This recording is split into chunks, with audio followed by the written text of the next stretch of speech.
Welcome to the Nobody Knowz podcast with Callie Zamzo. Join us for conversations with local changemakers and hear the stories that don't always get told. It'll be honest, messy and beautiful, touching and humorous. Slow down, pour a glass, and pull up a chair. This is the Nobody Knowz podcast. Welcome to Nobody Knowz. I'm your host, Callie Zamzo. Okay, so I have a tip of the week that I want to share with you, a Zamzo's tip of the week, if you will. And it's kind of fun because we are going into chicken season and we love chicken season at Zamzo's. What it means is, and guess what? You don't have to even buy one. But when you come into our stores, you're going to hear Jeep, Jeep, Jeep, Jeep, Jeep. And it's like the best sound in the whole world. And you get to go over and check them out. And they're fluffy and cute and wonderful. And it's one of my favorite parts of the year. So I bring that up because this coming up Saturday, March 14th, 2026, in case you're listening in the future, at 10 a.m. at all of our stores, we're having a chicken class. So if you're thinking of, or if you already have chickens and you have questions, or you're thinking of getting chickens and you want to know how, or you're just one of those people who's curious, we'll come on to any one of our stores and we'll be giving those classes. They're for free, and we'll help you out and answer your questions. Also happening this week, and you may have already gotten one if you were on the Zamzo's Lawn program, but step one, it's time to apply. So you'll be getting, if you haven't gotten your notification yet, you will at some point in this, in the next week or so. There's a huge window for this first step, so don't feel like you're behind the eight ball if you haven't put it down yet. But it definitely, once you get it down and it gets watered in, things start to pop. So hopefully those two things are helpful tips for you today. Also this morning, as I'm preparing for this podcast, I was thinking about times when nature affected me in a wonderful way. And I was thinking about it. I know I tell a lot of stories about me as a kid. I guess that's all I can think about is when I was a kid. But when I was little, I think I was about 6 or 7, my parents ended up going in on a cabin, a log cabin that my dad actually, when he was a little boy, helped to actually skin the logs and help build this cabin. And so it's kind of, it's in the family, so to speak. And at about that age, he got some ownership in the cabin. So we began to go up there, and it's in Cascade, real rustic. Like there's no phone, there's no TV, it's real rustic.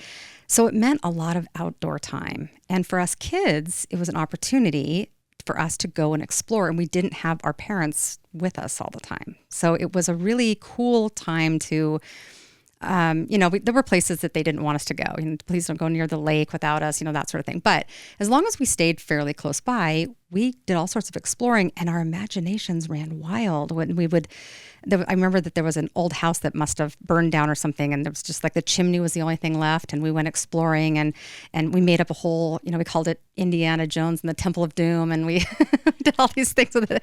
Anyway, such a wonderful experience. And I bring that up because it applies with our guest today. So today we have Serena Rasmussen. She's the executive director of Wild Hearts, Idaho. And we're going to talk about some of this outdoorsy stuff today, yeah? Absolutely, we are. Welcome to the studio. I'm so glad to have you. I'm so excited to be here.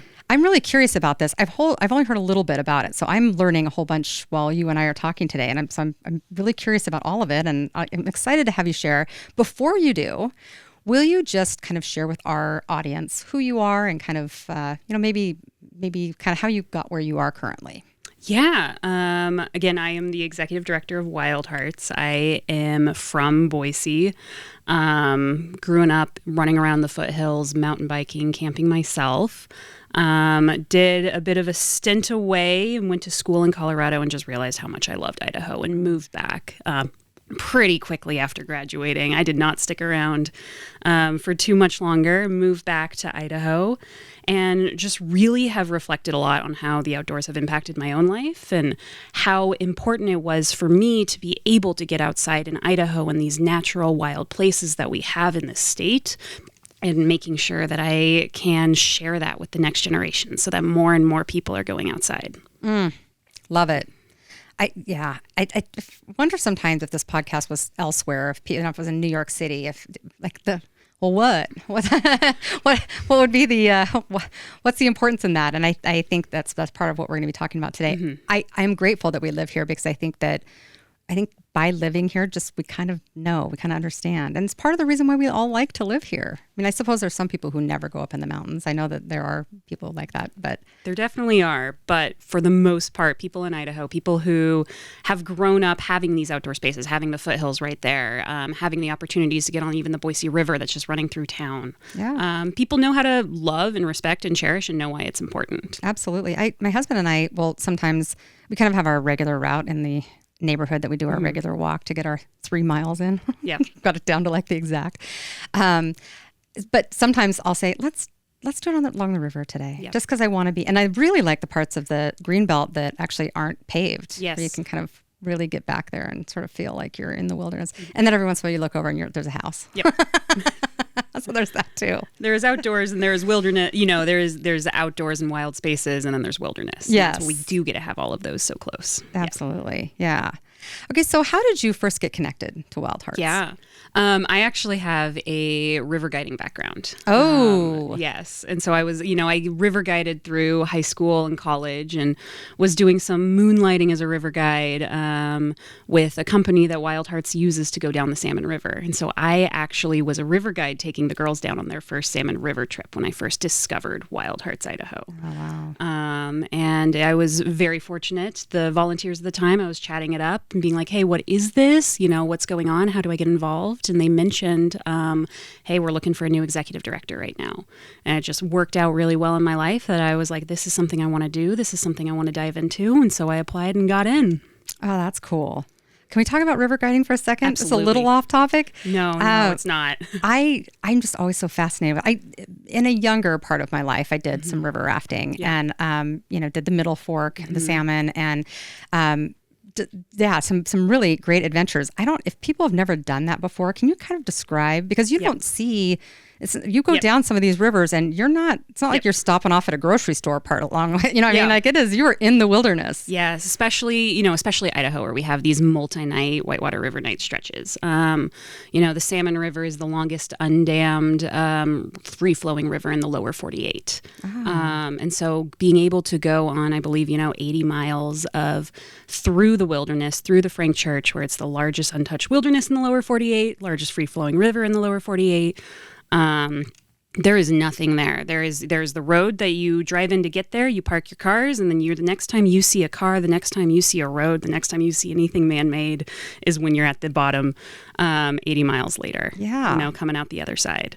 Like, you are in some of the most rugged and rural country you can get to. And there's some sketchy parts too, where absolutely. I remember at one point we had to, the guides kind of got out and scouted ahead of us, and then they came back and they're like, we're actually going to skip over this one. We're not going to go through it. And so we actually got the boats and went around it. And yeah, you have to, you have to be adaptable. Like, that's, there is the level of consequence is different, when you're that deep into the backcountry, because you can't just call 911 and have an ambulance come there. You can't come, call your buddy with a pickup truck to help. Hey, we got stuck. I need help getting off of this. Or, hey, we forgot to pack the milk on this trip, let's run to the grocery store. Like, you have to be ready to be adaptable. You have to be ready to be flexible, and you have to be ready to make those decisions and then make safe choices so that you're not putting yourself in these dangerous and risky situations. Yeah.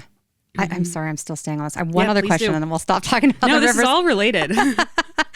I am curious about, because I just got to travel along. Like, I was not part of the team doing anything. So, which was a lovely position for me to be in. However, I was watching nonstop especially when like a big rapid was coming up, and the techniques for the various things that they encountered, whether, and I don't know the names of what they all are, but I remember them, kind of shouting back, because there were quite a few boats. And so they were talking to one another and talking it through about how they were going to get through it. How do you learn that?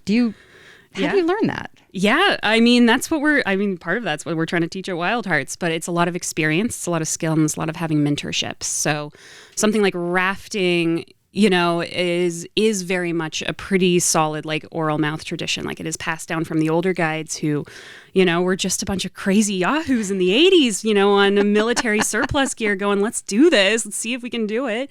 And they had to learn these techniques and figure it out. And then they passed it on and they've been perfected throughout the years. And now we have these great guiding traditions of mentor guides teaching the young guys coming on in, and then bringing in Wild Hearts where we're trying to like start passing some of that knowledge down to high schoolers so that they can decide, hey, this is what we want to do. This is what we want to learn. And then they can go in and get those jobs and apply to be river guides themselves, falling in love with being outside. So cool. It's really awesome. So as a river guide, there has to be some of the process there that helped guide you into this leadership role and kind of taught you things about how to be a leader. Can you speak to that a little bit as far as like kind of how you became a leader through this whole process? Yeah, my leadership story does follow my guiding story. I like to, say I was incredibly awkward in middle school, as I think so many people are. Yeah, me too.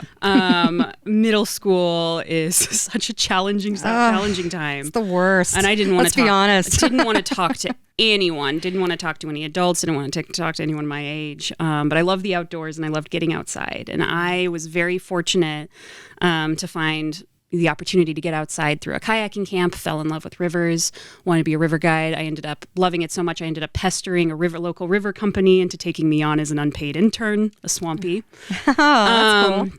And so through learning these skills and that desire to get outside and be with these people and these, really cool older guides that were teaching me things, I had to learn how to interact with guests and I had to learn how to command my own boat. And I had to learn how to put on that river guide voice that like, okay, all forward, or I need you to listen to me right now. I know I am an 18-year-old child and you are 50-year-old, CEO, but I need you to listen to me right now because we all need to be doing what I need you to be doing. And that was, this being able to have this presence and have this understanding and expertise in the outdoors is what has led me then to be able to come into other spaces in the front country and as executive director of a nonprofit and just command that space.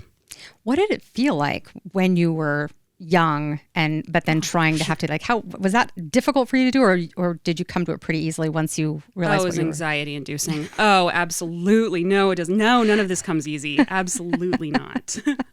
You're brave. You're a brave person. Well, you had to. And that's part of also, you were day 4 in the backcountry. You'd known these people for a little while and then you had to come and command that space. Yeah.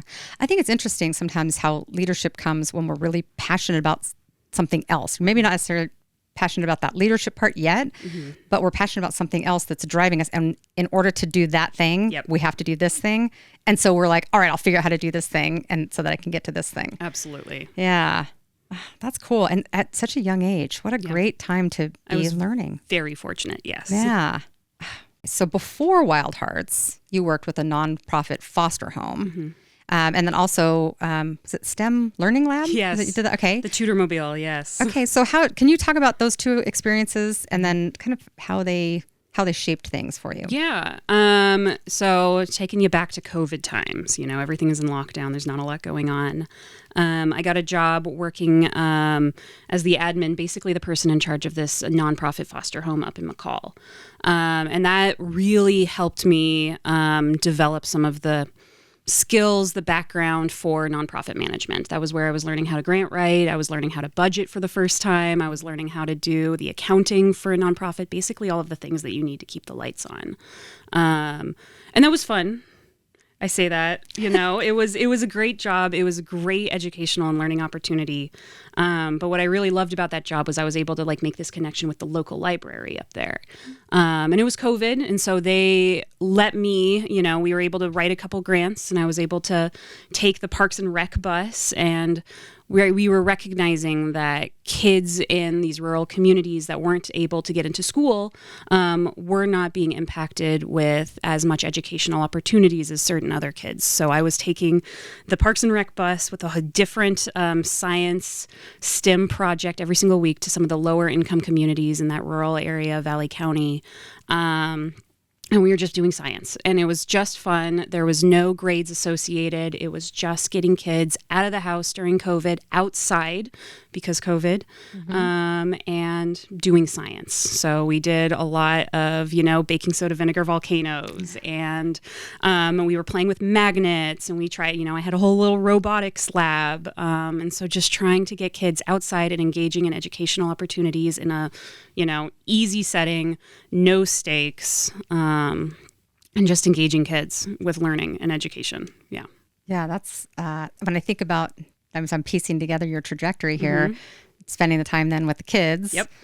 And then being able to command the people on when you're on a boat and try to, so, okay. All right. It's piecing together here for me. Yep.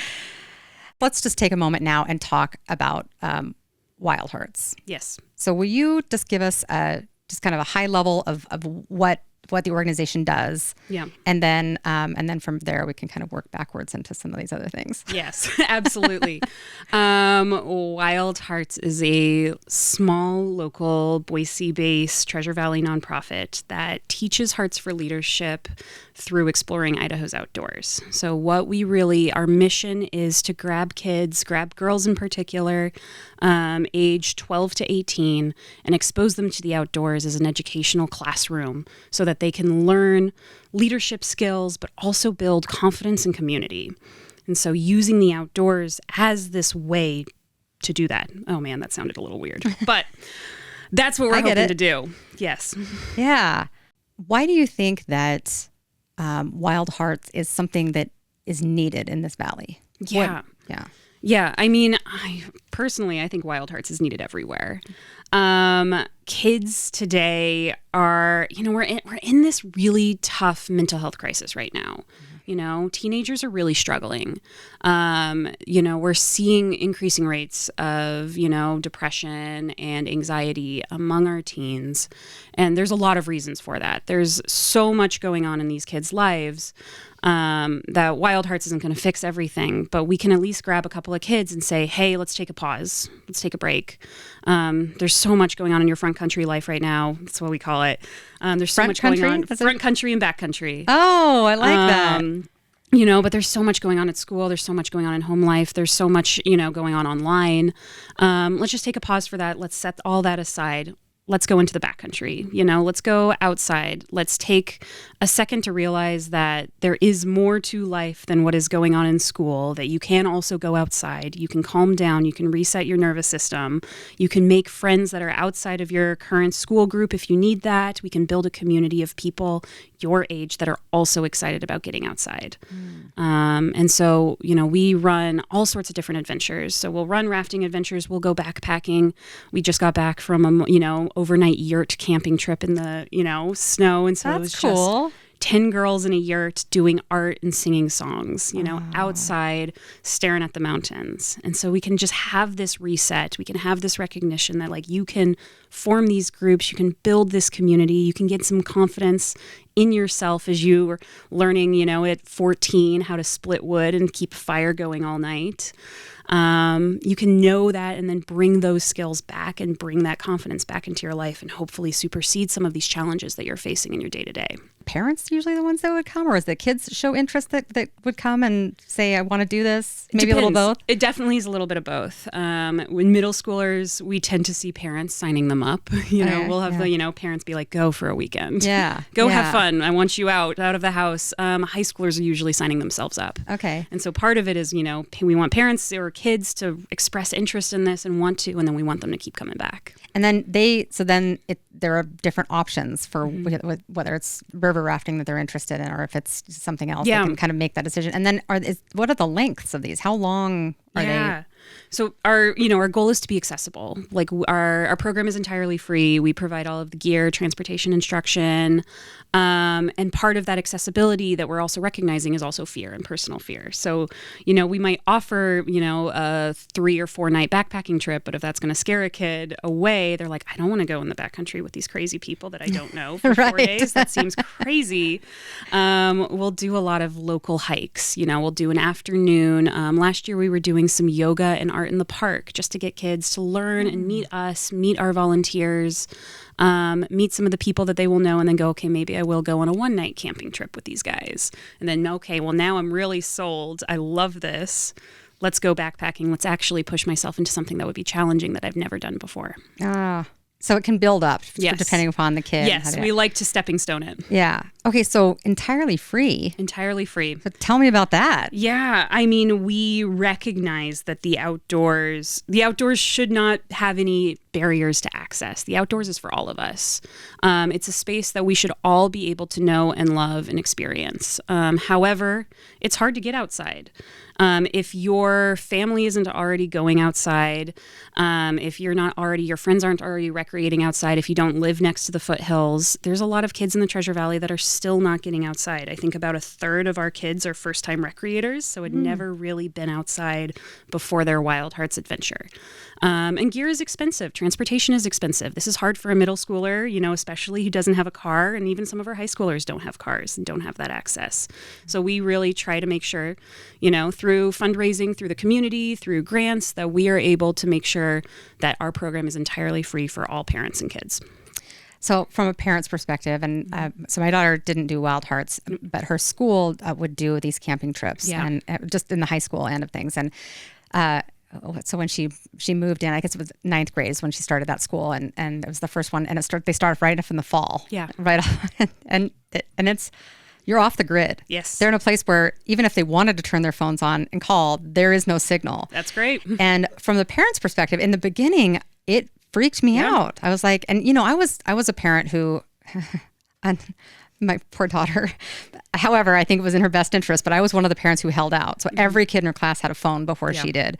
And they were Snapchatting and she wasn't in on it. And so there was a lot of that kind of, but when it came to these campouts that they would do, and they would be gone for, the very first one, I think they were gone for 4 days off the grid. And that was the most time she and I hadn't had connection with each other. Yeah. However, and that was very anxiety causing in the beginning. By the end, I think we both realized, this is something I can do. And in an age where we're so connected, just learning that you can be without being connected is a wonderful lesson to learn. Yes. Yeah. Difficult. Incredibly difficult. We are incredibly connected these days. We have those phones in our pockets. We're constantly texting everyone. But the way we have parents as well that are like constantly talking to the in-town contact when the kids are out and being like, I need an update. And we just have to keep reminding them, no news is good news. You don't want us to be talking to you before the end of the adventure. Yeah. That's an indicator that something else is going on. And we don't need that. Right now, they're all happy. They are all outside and they're doing what they need to be doing. Cell phones are still a very new, addition to our lives and to our society. And we used to go many, many, many weeks without talking to people. It's true. And it's okay to get back to that in just limited context. Yeah, it's difficult to do that, so especially because we're so connected. And, you've got Rafi would have been 13 or 14, I guess, when she took that very first one. And it was very challenging. Yeah. But I wasn't the mom who called every 2 seconds because I didn't want to be that mom. But every part of me was like, and I'd check my phone just to see if she was like blipping, even though they were supposed to turn their phones off. So even if I wasn't going to be able to reach her regardless, but I would still check. I could, and then the moment that she started blipping, I was like, she's up, I can, I still didn't reach out to her, but I was like, she'll be reaching out to me soon. She's good. She's in good hands. But she describes the time as kind of magical too, and very, very different than the rest of life. Yeah. So it's an important thing to be able to do, even if you could just do it once. Yeah. And you have something to draw on. It is a very clear delineation of space. You have these separate lives. You can very clearly see this is the kind of person that I am normally in my day to day, and then I can have this opportunity to be someone else and explore someone else. Yeah, and I would think that as a kid growing up, those skill sets, those things learned you're not going to learn how to build a fire, generally speaking, unless you need to. Unless you were outside already. Right. Yes. Yeah. So those kind of skills are just kind of cool to know. They're cool skills, and they're the kind of skills that you can take with you and hold in the back of your mind and go, hey, even though I'm really struggling on this math test, even though I'm really struggling in this other aspect of my life, like I know that I am capable, I know that I am confident that I can do these things and I can do really hard things. And, we find kids talking about, hey, because I was able to push through the challenge and the discomfort of, say, backpacking with a heavy pack up this hill, like I was able then to take that and transfer and know that I can do this hard thing and push through this discomfort, push through this pain, and apply that to day-to-day life, and maybe make it through this math test, maybe make it through this big project, this group speaking project. You have just a whole slew of stories from these kids have had amazing adventures and then gone on and credit their experience with a change. I then decided to go here for school instead of that, or I decided I was going to go into firefighting because of this, or like that sort of thing. We do. We have a lot of kids who discover career opportunities that they never had even thought of or considered before. I'm thinking of one of our kids who graduated 2 years ago, and because of, a rafting trip she went on with us, learned that fishery biology was a career path that she could just do. And so is now at Montana State, studying fish. And that's what she wants to be doing. And she's going to be doing, stream ecology, ecosystems, and hopefully working for Fish and Game at some point.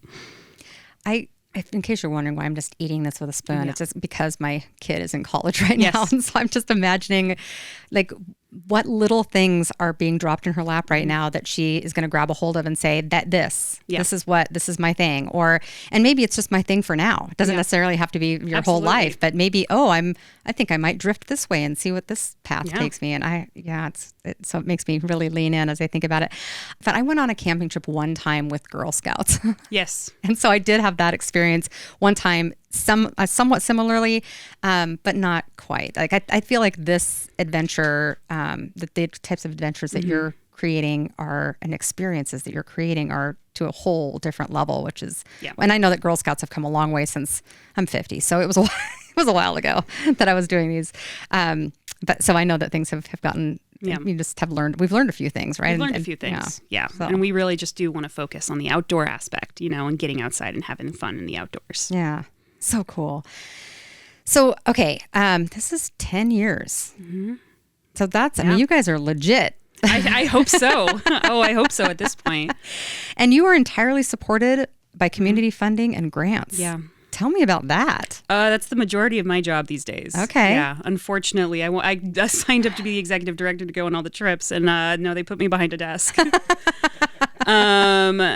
So I spend a good chunk of my time fundraising so that we can make sure that these programs stay free and accessible, and spread across the community. We started in 2016 with one hike up Table Rock, with 10 kids, and we've grown, this last summer, 2025, we took 180 girls out. Oh, wow. And so we, it's big growth in 10 years, and we want to keep growing. We want to go, spread across the Treasure Valley and beyond in Idaho, and make sure that all girls have the opportunities to build these communities, build these girl-centric communities, and get outside.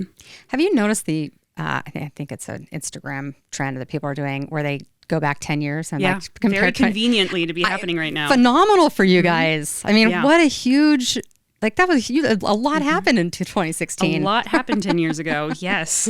So how do you feel about that? I mean, getting to a 10-year milestone is a pretty big deal. It's a pretty big deal. Yeah. No, and especially we are still a small nonprofit. Like, we are not any of the big names in the Treasure Valley. We're not any of the big names, nationally, but 10 years is a lot for us. And we're really excited, and we're trying to reach out to some of those early girls and be like, hey, where are you now? What are you doing? Yeah. I would be very intrigued by that. Yeah, me too. Yeah, that sounds really cool.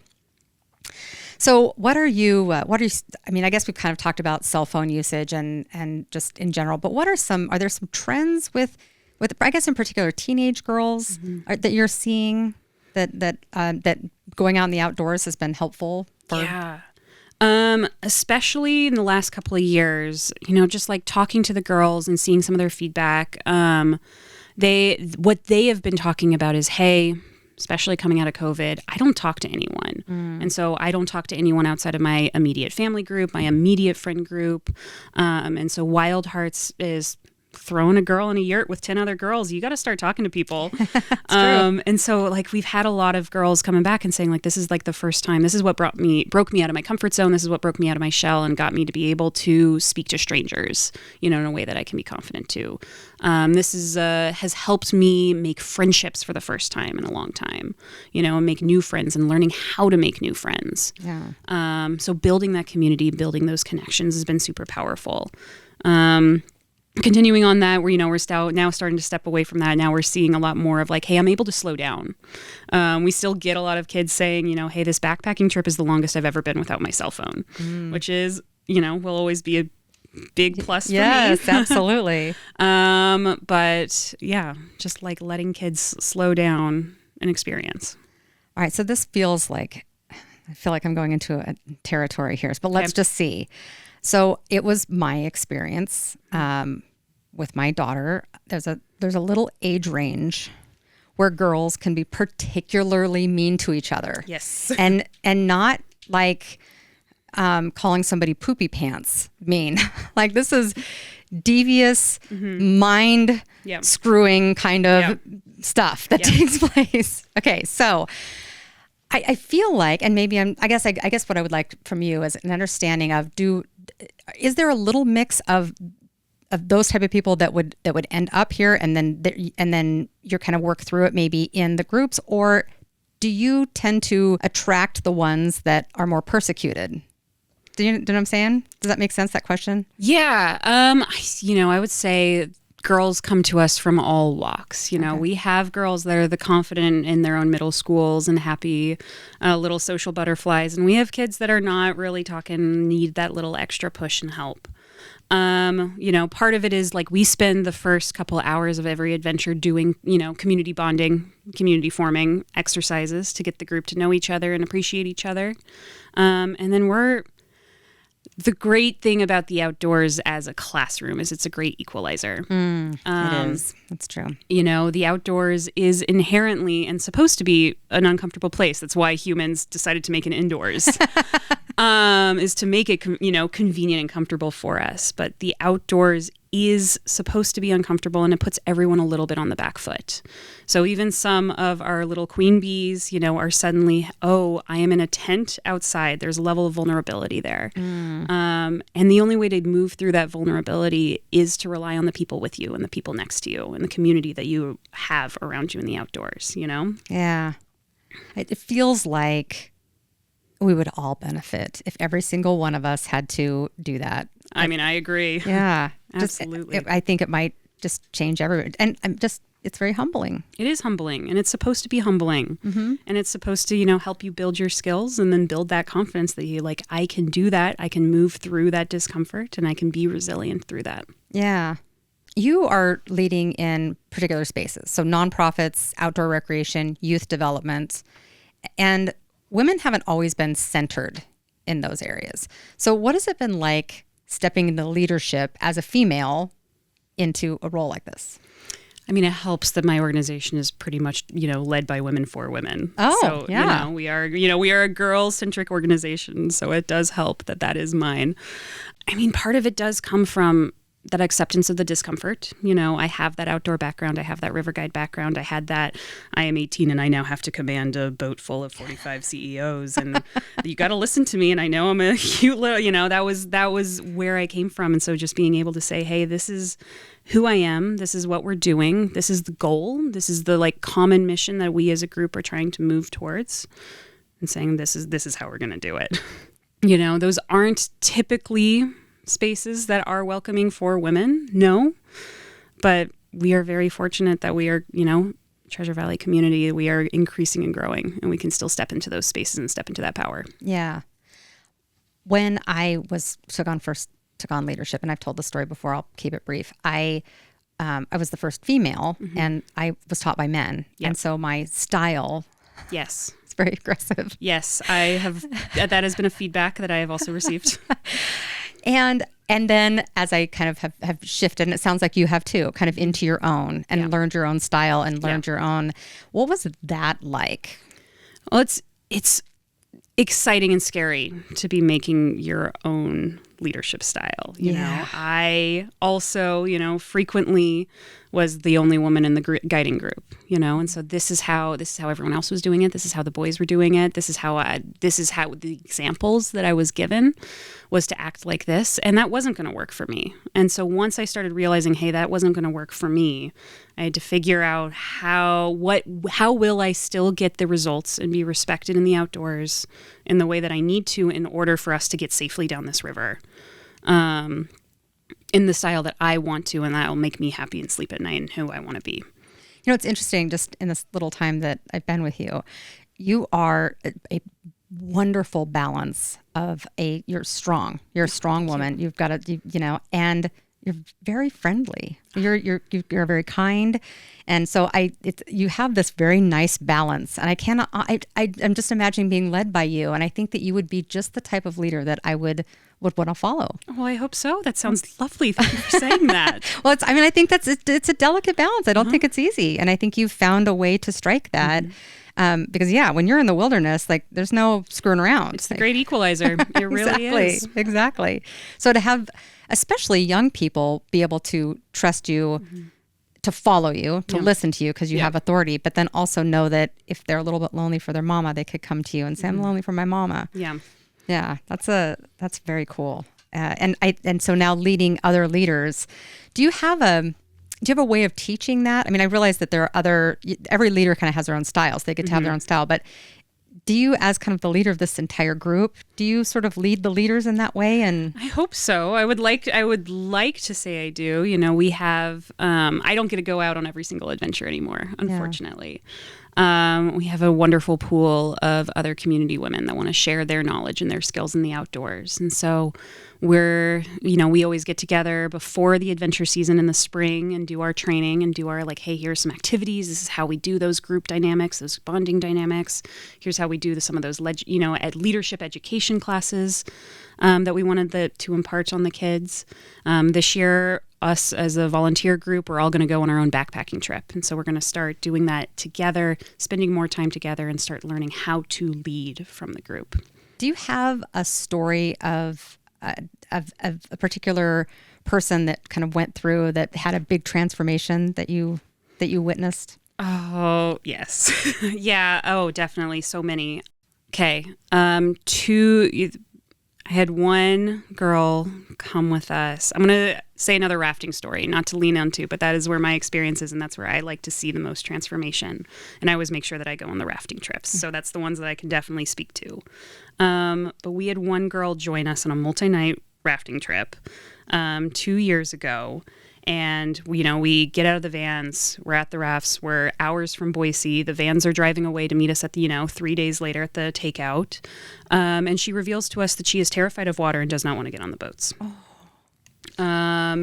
Mom signed her up. She had no idea what was going on, saw the boats and said, absolutely not. And it was like, okay, let's just sit here. Let's sit in that for a second. Okay, I hear you. We support you. We're going to go make lunch. So we're not getting on them yet. But eventually had to, our volunteers had to coax her onto the largest, biggest, most stable of the rafts. And that volunteer swears that she still doesn't have feeling in her fingers because she was gripping her so hard.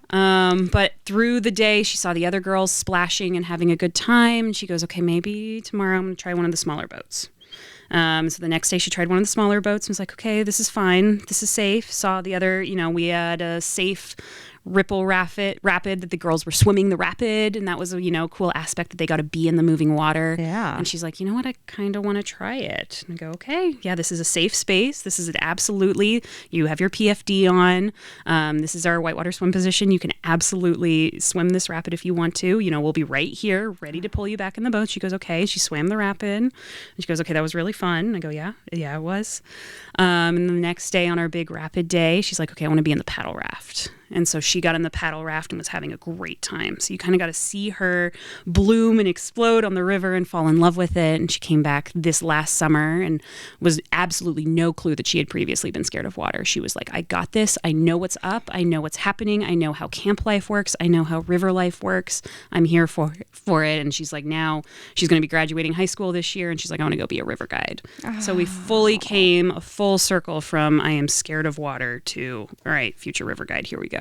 That's incredible. Yeah.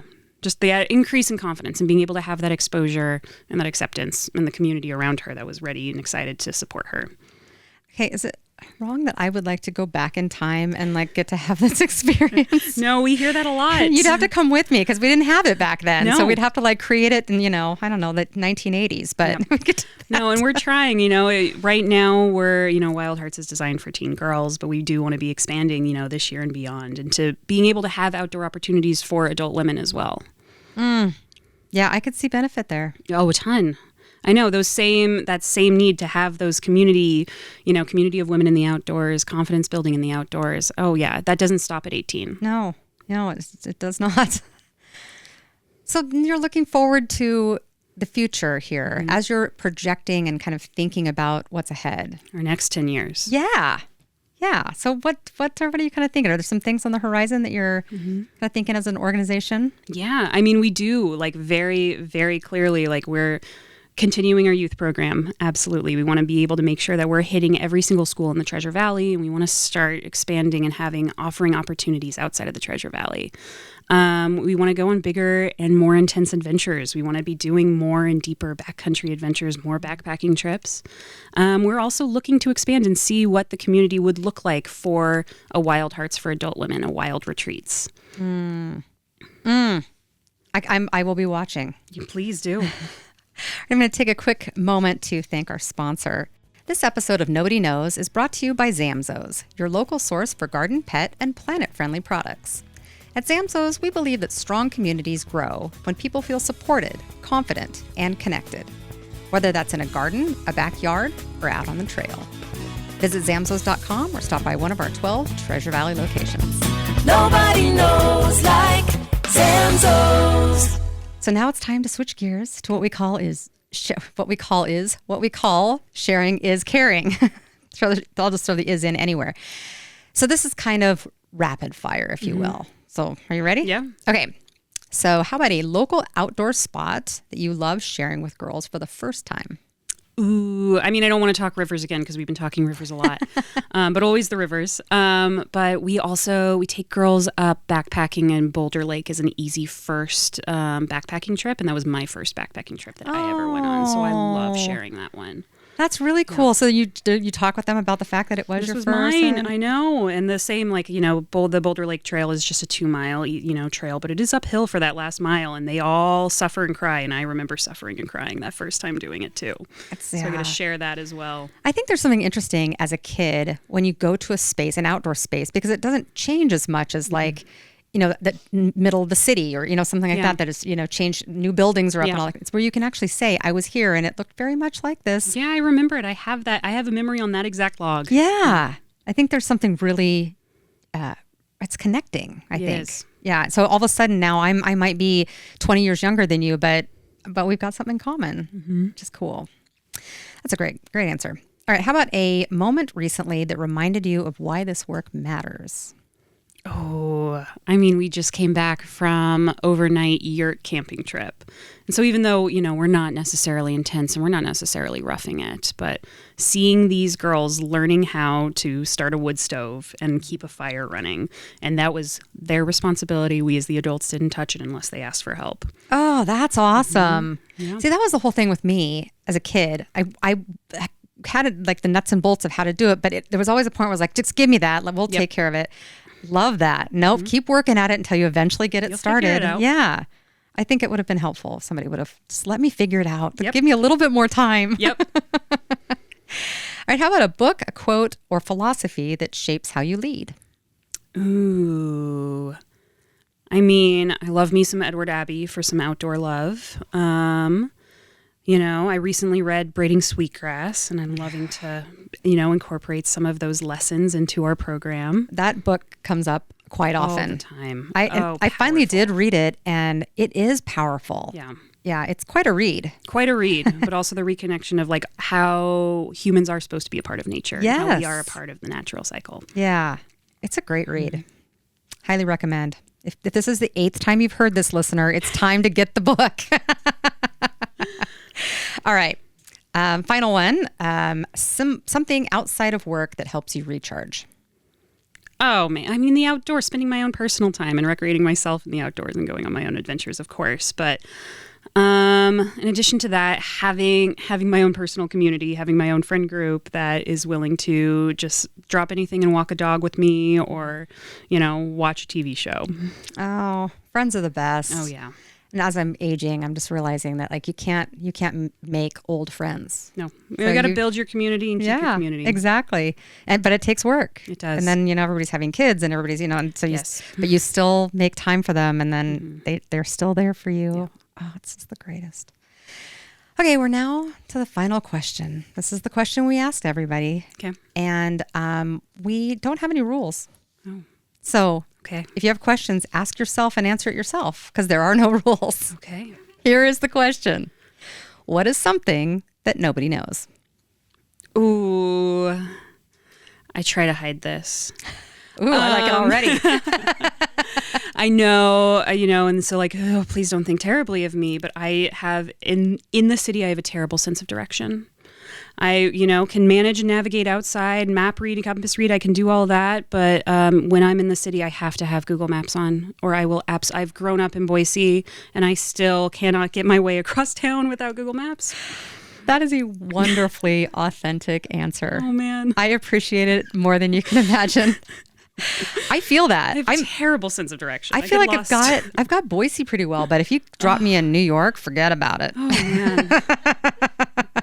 So I feel you. Yeah. I definitely feel you. Oh, I just love it when people like you are you're just so authentic and real. And that answer just was like the perfect ending to this podcast. Oh, good. And I have appreciated our time so much. I kind of thought I was going to like you, and I was right. Oh, you good. are a wonderful human. You're doing great things in this community. I love it that you're starting with women when they're younger and helping them gain confidence in such a wonderful way. And you just have this wonderful air about you too. Thank you. Thank you for being you. Thank you for being here today and sharing you with us. Thank you so much for having me. Absolutely. All right. So one last thing. Will you please let our listeners know how they would learn about Wild Hearts if they were interested? Yeah, we would love people to find out and discover us. Love for kids to come and sign up for any of our upcoming adventures. Should be having summer adventures on the website soon for signups. Awesome. So the website is what? Yeah, wildheartsidaho.org. Awesome. I even love the name. I do too. The kids came up with it. Oh, really? Mm-hmm. So good. Good just keeps going with this one. If you enjoyed today's episode, please follow the podcast and leave a review. Next week, we'll hear from another incredible voice shaping the Treasure Valley. And until then, thanks for listening.